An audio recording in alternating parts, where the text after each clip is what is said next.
Hello everyone, welcome to DEEPSIGHT, your historical exploration institute.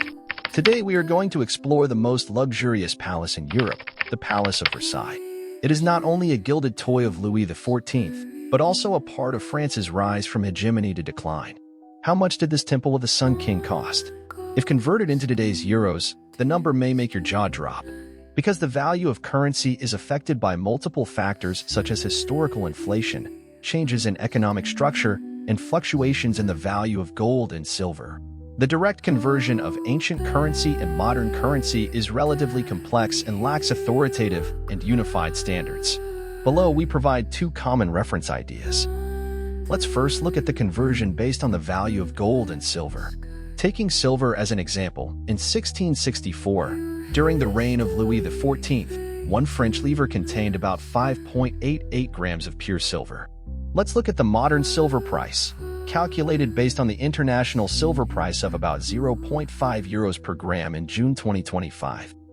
One livre is almost equal to 5.88 grams times 0.5 euros per gram is almost equal to 2.94 euros. Is this method accurate? The answer is no. In fact, estimates based on comprehensive economic purchasing power parity are more accurate.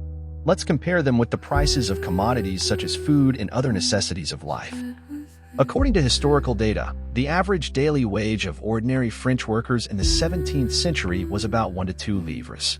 The inflation rate of basic commodities such as bread, grain, and wine is estimated to be equivalent to 50 to 100 euros in modern times. Next, let's talk about the construction process of the Palace of Versailles and quantify its construction cost. The Palace of Versailles was built from 1624 to 1710, spanning nearly 100 years. It was originally just a hunting palace for Louis XIII. Later, it was expanded on a large scale by Louis XIV to become the most magnificent palace in Europe. Its construction process went through 3 stages. The first stage began in Louis XIII period, 1624 to 1643.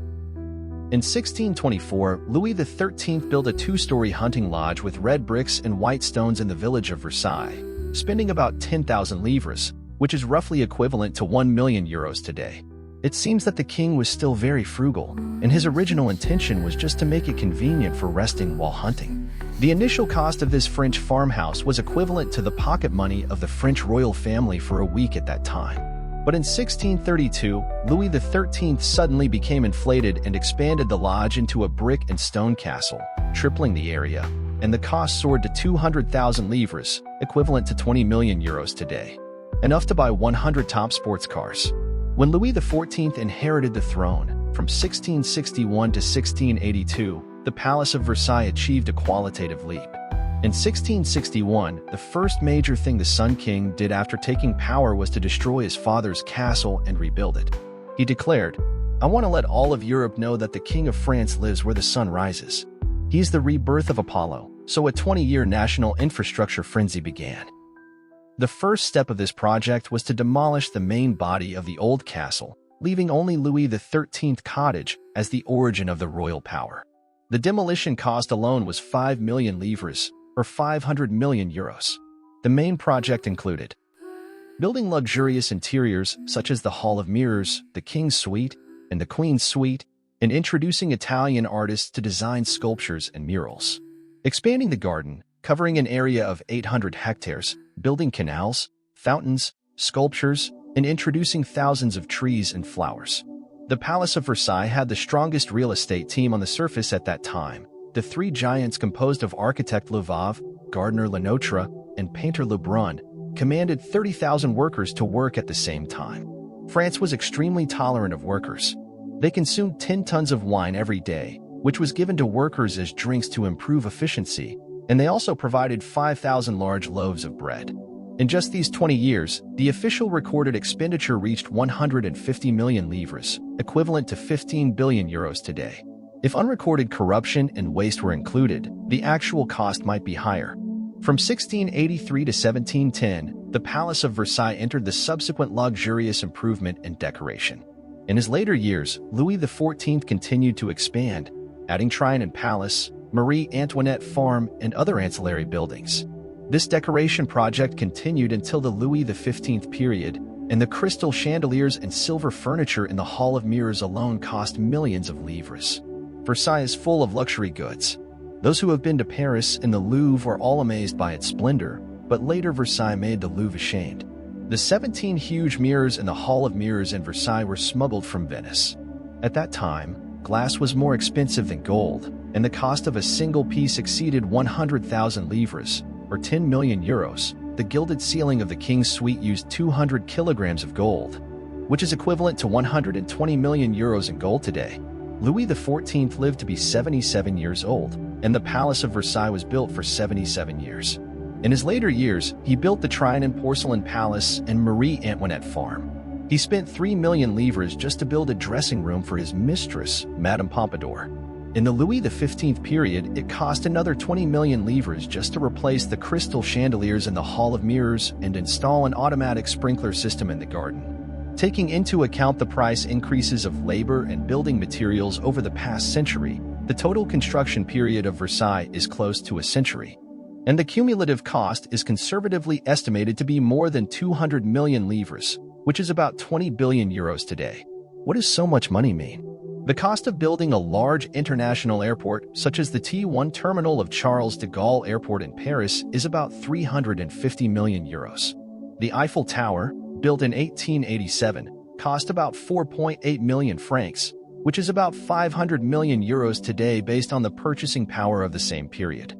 The budget for the reconstruction of Notre Dame de Paris in 2019 is about 150 million euros. The venues of the London Olympics cost 10.5 billion euros. This money can build 2,000 French Arc de Triomphes around the world. In fact, this data has not taken into account the incomplete financial records of France in the 17th century. Some expenses were concealed in the name of royal private property, and the actual cost may be underestimated. In addition, the purchasing power of the modern euro is very different from the social needs of the 17th century.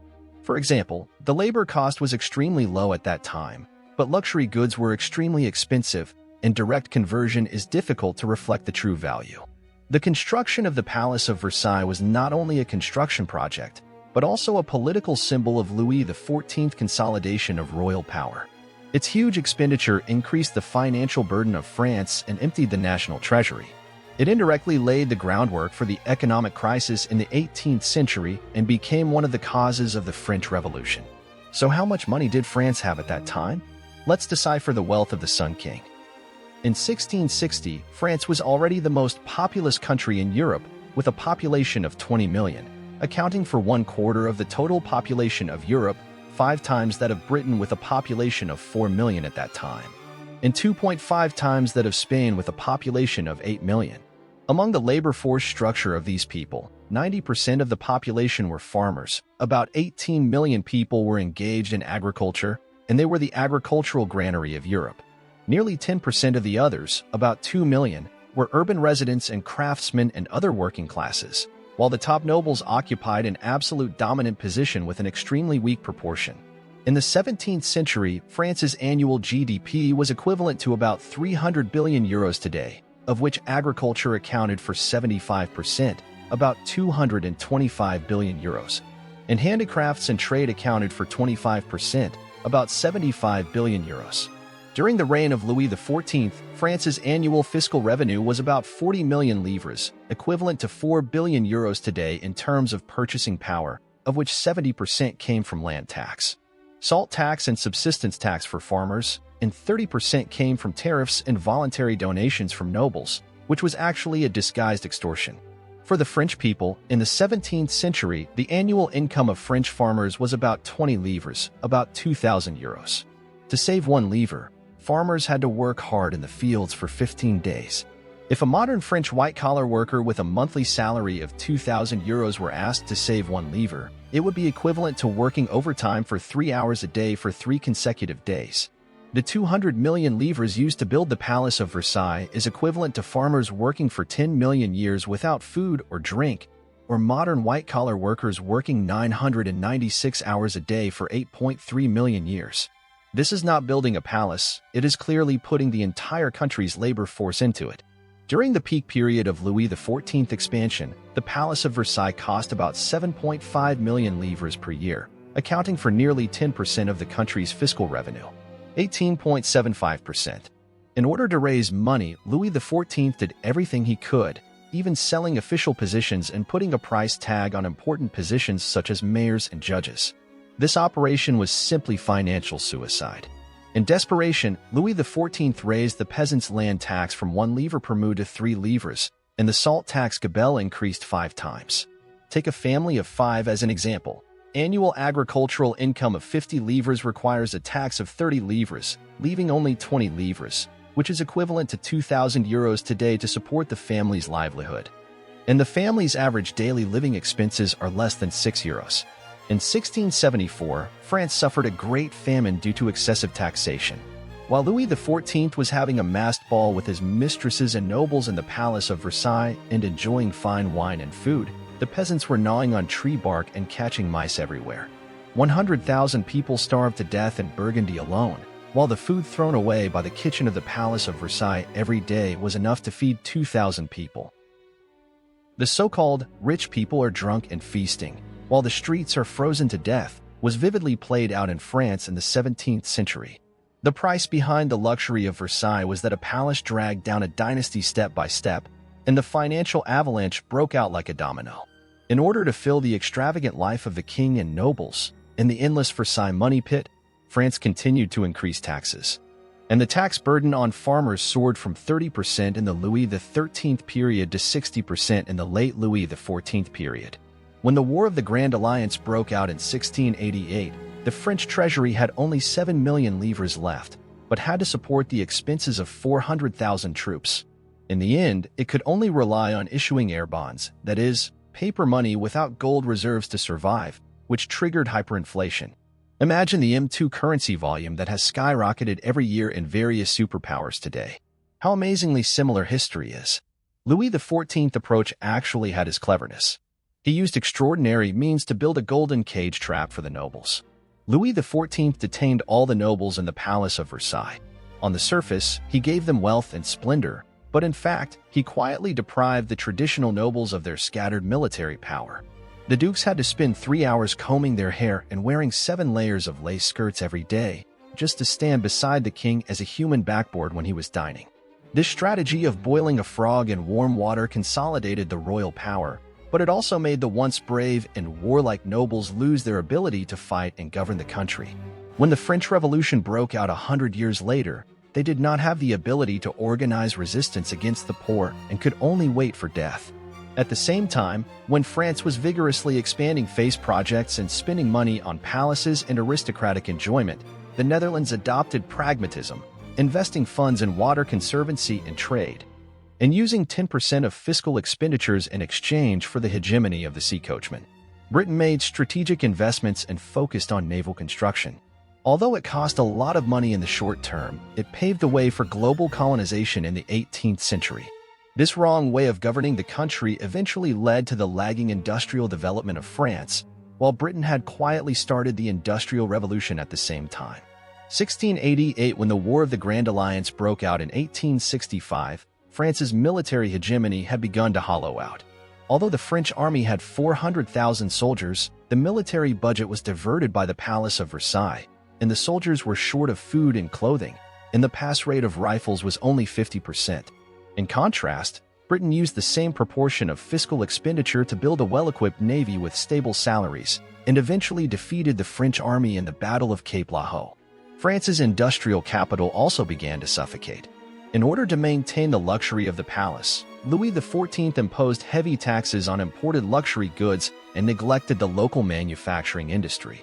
When the British textile industry introduced the spinning jenny, French craftsmen were still sewing gold thread embroidery for the royal family, causing the French Industrial Revolution to be nearly 100 years later than that of Britain.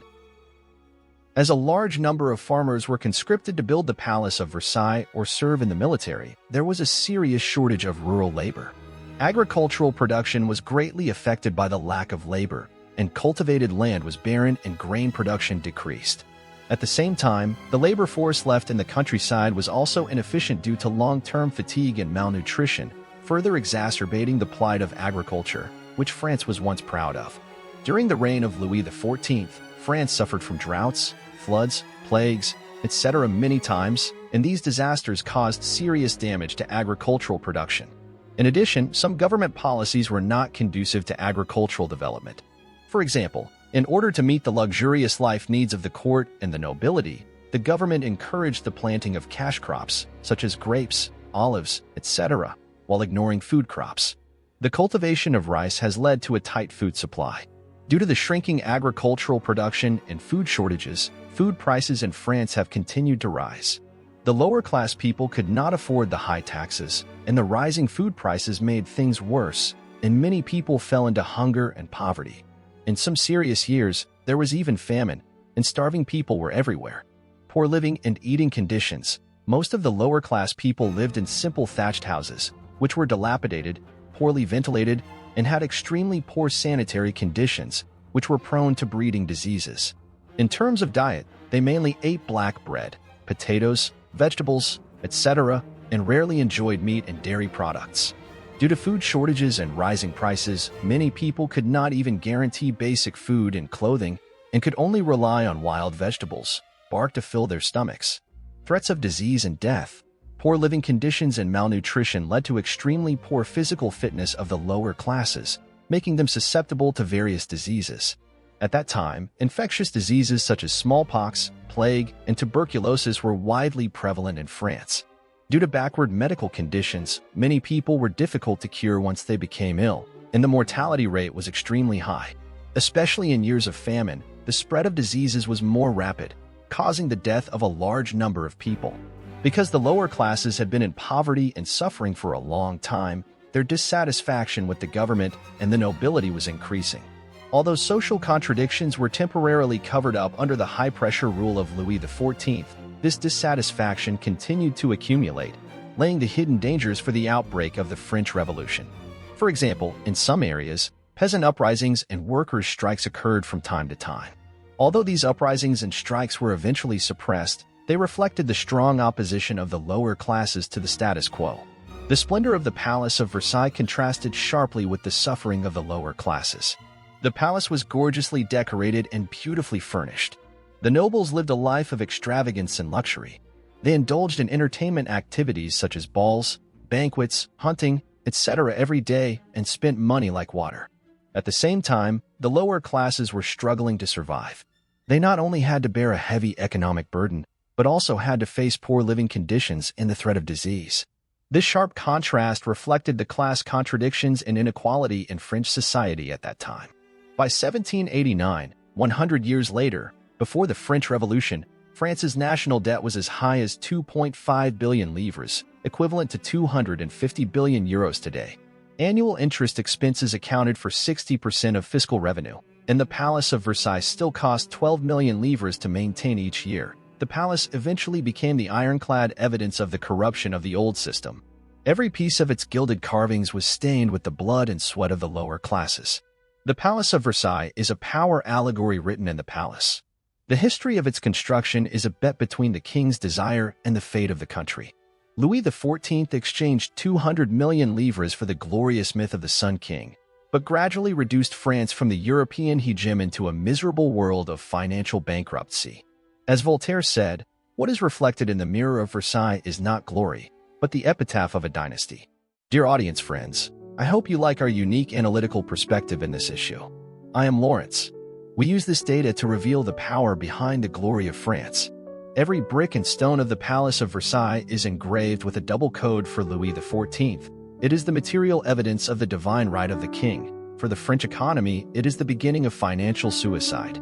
When 6.7% of a country's GDP and 18.75% of its fiscal revenue are used to build up the vanity of its rulers, what awaits it is the decline of people's livelihood, stagnation of industry, and social collapse.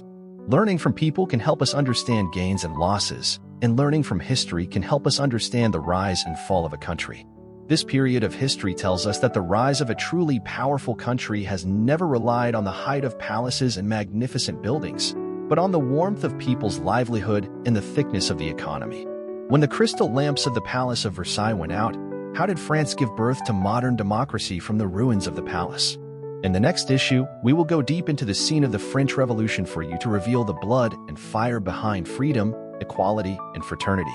Click to subscribe, post your comments, and witness the truth of history together.